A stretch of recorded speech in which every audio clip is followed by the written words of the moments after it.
Hi, Don and Sergio. Great to see you both. I guess, Don, let's start with you because I know you want to discuss a specific product line that Sergio, you're the creator of this technology, is that? That's correct. Right, excellent. So Don, let's start with your perspective first, and then I'll tap into Sergio to give us a little more detail. So what are we discussing today, Don? So we've Sergio have gotten together, started a company called DENZ. It's a product line, and I'm distributing it with DMC Broadcast Group.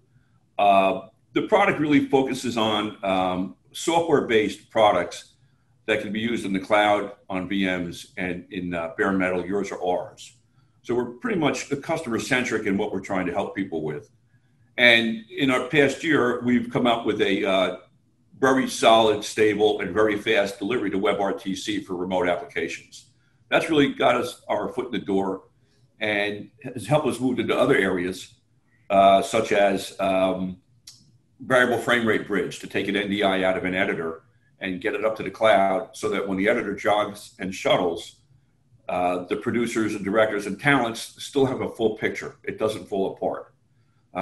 Some of the other products we talked about is also that we've been working on that we sold and installed our IPTV DRM solution, which has been very well received. And that all started with the WebRTC product for 300 millisecond delivery to the home and throughout from there. Right, excellent. So Sergio, I guess you have a couple of key customers that we'll discuss them. NBC of the NBC family, Seth Meyers, who I watch every morning and not at night. I watch him on YouTube. Sorry, Jimmy Fallon and SNL. So walk through how your technologies helped them get on air during the pandemic. Well, what happened is they were trying to figure out how to do remote production and being able to go back to the studio, at least, the talent, but keep the producers as directors at home. And all the technologies that they had in hand that they had just put together with duct tape, they were not meeting the combination of latency and quality both, right? There's the Zooms, the Teams, and all these things that were there before the pandemic hit that everybody jumped to use. But they did not deliver the combination of quality and latency, and that's where we came in. We had a long history. And security too. And security as well. I want to make sure the signal didn't get out there. We had a long history of broadcast, streaming, and we had some, enough knowledge of the WebRTC technology to merge the two together and give them a solution that would let remote producers and directors look at, multi-screen, like 16 tiles, with enough quality and low enough latency to make real-time decisions. So it was a hard transition for them because nobody had done it before, do this type of remote production. And Jimmy Fallon actually was the one who pioneered the method, right? And if you look at the history of what happened last year, he's the first one to go back to studio. And then slowly but surely, everybody else followed after him once they perfected this method of doing remote production with only the talent and a couple of cameramen on studio and everybody else at home through the VPNs, looking and making decisions in real time using our bridge that goes from SDI to WebRTC or NDI to WebRTC and allows them to see it on their web browsers at home. And they can see it anywhere, iPad, iPhone, Android, wherever they want.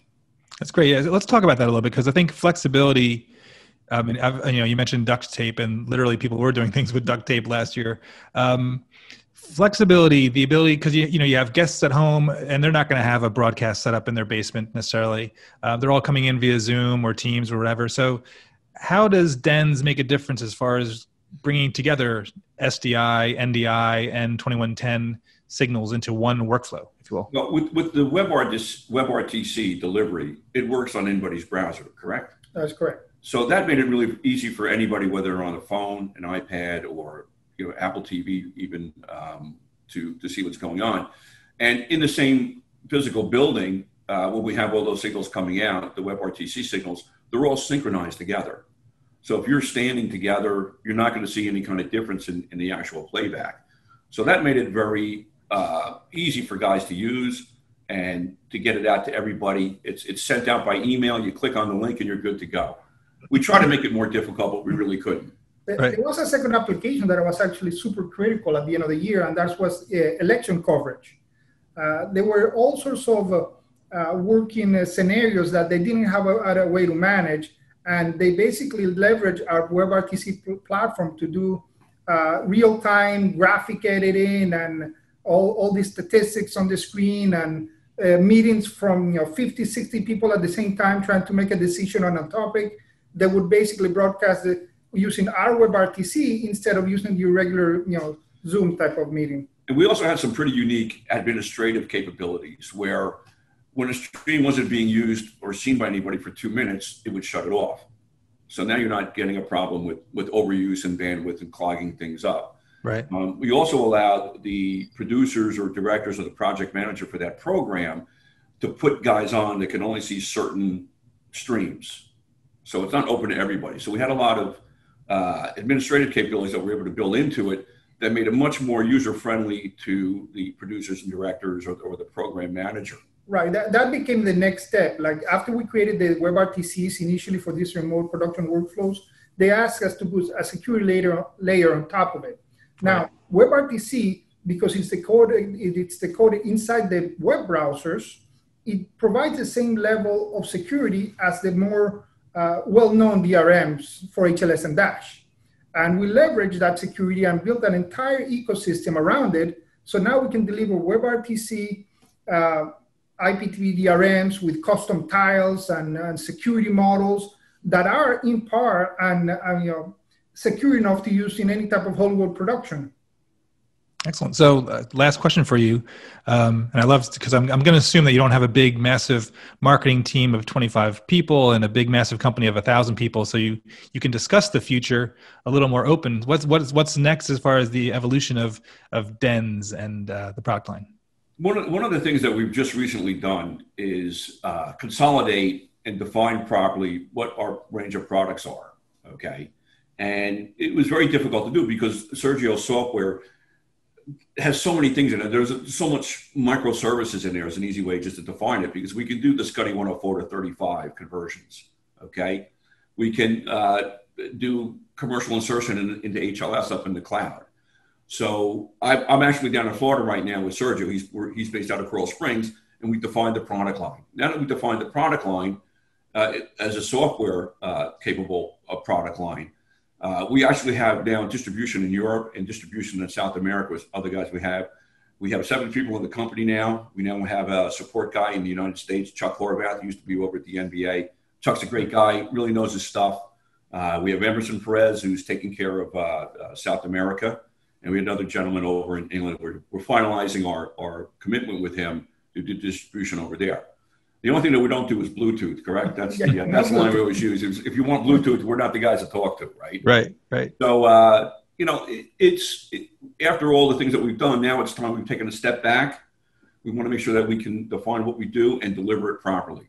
Right. And if I may add to that, we've been talking about a software platform, but in reality, what we offer and deliver, and that's why it's so transparent experience, it's a custom Linux distribution that we've had and developed over the last 10 years, in which we add all these services and package it with a nice web interface so that it looks like an appliance. And this custom Linux OS can be installed on any cloud provider, your VMware, or your bare metal of ours. So it's flexible and consistent across the board. So now you can have a hybrid infrastructure, some on-prem, some on AWS, some on VMware somewhere else. Even it runs even on Raspberry Pis if you want to use them as small gateways. Right. Yeah, and Sergio's provided software for VLC. He's one of the guys that actually writes the code.